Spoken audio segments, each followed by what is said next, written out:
So imagine this, a massive global conflict lasting over 4 decades, completely reshaping the entire world, and yet the two main combatants never actually fight each other directly on a battlefield. It sounds kind of impossible, right? Well, welcome to this explainer. Today, we're diving into the shadows of the superpowers to unpack the intense geopolitical rivalry between the United States and the Soviet Union, known, of course, as the Cold War. But this wasn't just a war of generals moving pieces on a map. For the average person, living in the shadow of these two massive superpowers meant a daily reality of constant espionage, the looming invisible threat of the atomic bomb, and a fierce, high-stakes race to conquer space. It's a truly fascinating story of how a silent conflict shaped pretty much every aspect of global politics and everyday life for over 40 years, all without a single official declaration of war. Here is the roadmap of our 40-year journey. We're going from the end of World War II in 1945, through the building of the Berlin Wall in 1961, the extreme tension of the Cuban Missile Crisis in 1962, the triumph of the 1969 moon landing, all the way to the dissolution of the USSR in 1991. Let's jump right in. Section 1. The Breakup. From allies to bitter rivals. To really understand the Cold War, we first have to look at how these two superpowers went from fighting on the exact same side to completely and utterly distrusting one another. The US and the Soviet Union had actually been allies during World War II, working together to defeat Nazi Germany. But the cracks in the alliance, they started forming almost immediately. Just imagine the tension at the Yalta and Potsdam conferences near the end of the war. You had leaders like Harry Truman and Joseph Stalin sitting at the same table, only to realize their visions for a post-war Europe were completely incompatible. On one hand, you've got the United States, built on capitalism and democracy. On the other, the Soviet Union, operating under communism and single-party rule. And these weren't just minor disagreements over borders. These were fundamentally opposing views on how society, economics, and human rights should even function. So once the shared enemy of Nazi Germany was gone, this deep mutual distrust immediately took center stage. And that philosophical distrust, it very quickly became a stark geographic reality. In the years right after World War II, Soviet influence began expanding rapidly across Eastern Europe. Winston Churchill famously declared that an Iron Curtain had descended across the continent. And that metaphor perfectly captured what was happening in the late 1940s. On one side of this curtain, you had the Western democracies, and on the other, states falling under Soviet control. This rapid expansion just caused tensions to skyrocket.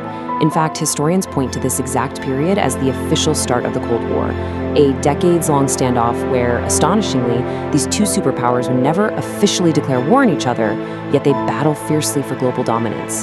Section 2. The Global Chessboard. A world physically divided. Suddenly, Europe became both symbolically and literally divided. Imagine waking up one morning, looking out your window, and finding your city suddenly torn in half. Because that is exactly what happened in 1961 when the citizens of Berlin woke up to find concrete and barbed wire literally severing their streets. The Berlin Wall physically separated communist East Berlin from democratic West Berlin pretty much overnight. Families were divided, friends were cut off, and people couldn't even get to their jobs. It wasn't just a political talking point anymore. The ideological divide was literally made of concrete. For decades, the Berlin Wall stood as the most visible, tangible, and honestly heartbreaking representation of this global split. But the chessboard was much bigger than just Berlin. Both the US and the Soviet Union worked tirelessly to expand their influence across the whole globe. They formed massive international alliances and poured economic and military aid into aligned nations. But here is where the Cold and Cold War really earns its name. Instead of fighting each other directly and risking global annihilation, they engaged in what we call proxy conflicts. They used regional wars, most notably the Korean War and the Vietnam War, as arenas to test their weapons and competing ideologies. The two superpowers backed opposing sides, funneling in massive amounts of resources. The human cost in these regions was absolutely catastrophic. Yet through it all, American and Soviet forces carefully avoided shooting at each other directly, effectively turning the rest of the world into a battlefield for their ideological war. Section 3. The Climax. Racing for ultimate supremacy. Now, this rivalry wasn't just bound to the Earth, it literally extended up into the stars. The space race is a perfect example of how this intense competition pushed humanity to the absolute limits of technology. In 1957, the Soviet Union shocked the world by launching the first artificial satellite, Sputnik. For Americans, just hearing the simple radio beep of Sputnik as it passed overhead was terrifying. Why? Because it wasn't just a cool scientific achievement. It proved the Soviets had rockets powerful enough to reach anywhere on the globe. Feeling the immense pressure of falling behind, the United States responded by injecting massive funding into science, education, and an incredibly ambitious space program. This fierce technological sprint ultimately culminated in one of the most awe-inspiring milestones in human history: U.S. astronauts successfully landing on the moon in 1969. It was a giant leap for mankind, sure, but it was born directly out of a high-stakes geopolitical rivalry. But while they were reaching for the stars, they were also building up something much more earthly and terrifying back home: massive arsenals of nuclear weapons. This arms race was governed by a strategic concept known as mutually assured destruction, or MAD, and it is exactly what it sounds like: the strategic reality that a nuclear attack by either side would result in a devastating, world-ending retaliation. This wasn't just theoretical stuff for the war rooms either. It trickled right down to ordinary people. This was the era of schoolchildren practicing duck and cover drills under their little desks and families building actual bomb shelters in their backyards. Paradoxically, though, many historians credit this very concept, the absolute certainty of total mutual annihilation, as the key factor that kept the Cold War cold, preventing a direct hot war between the superpowers. However, that definitely doesn't mean things didn't get terrifyingly close to the edge.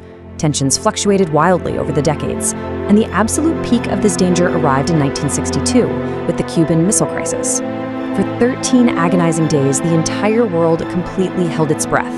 President John F. Kennedy and Soviet Premier Nikita Khrushchev were locked in this tense, high-stakes standoff as Soviet ships approached a U.S. naval blockade around Cuba, where Soviet nuclear missiles were being secretly installed.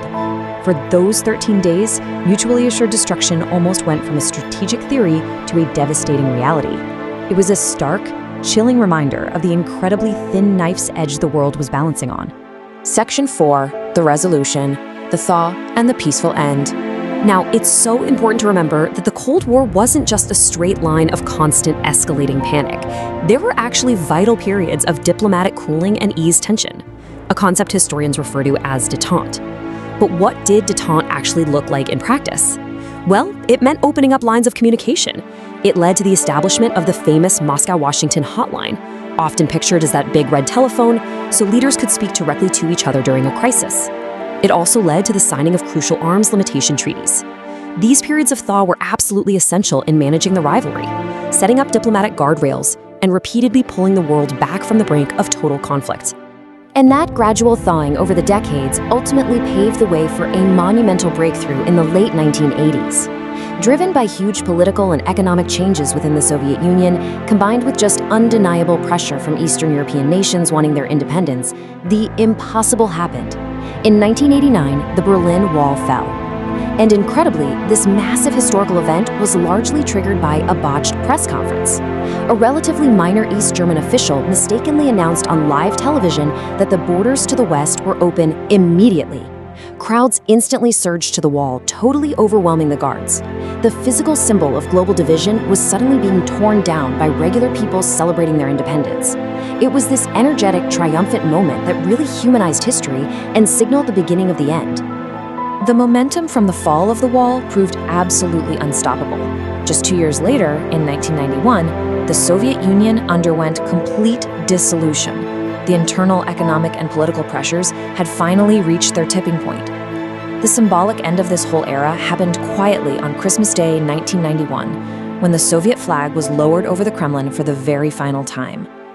With the dissolution of the Soviet Union, the Cold War, a rivalry that had totally defined global politics for over 40 years, officially and peacefully came to an end. So what should we really take away from this incredible timeline? The Cold War was just a conflict unlike any before it. It was fought through political influence, fierce technological competition, and devastating proxy conflicts, all while the main participants entirely avoided direct combat with one another. Yet its impact was so massive that it reshaped global politics for generations. If you want to know why this matters today, literally just look at a modern map. The political borders of modern Europe, the very existence and expansion of NATO, and our ongoing global nuclear arms policies are all direct descendants of this 40-year shadow war. The structures built during that silent conflict absolutely continue to influence our world affairs right now. Which brings us to a lingering, somewhat unsettling thought. The political war may have peacefully ended in 1991, but the massive arsenals of weapons built up during that terrifying arms race, they remained. So, What happens when the fear outlasts the conflict? In our next Explainer, we are going to dive deep into exactly that, exploring the lingering psychological impact of nuclear weapons and the long, dark shadow of Cold War-era fear. You absolutely won't want to miss it. Keep learning, and I'll see you in the next one.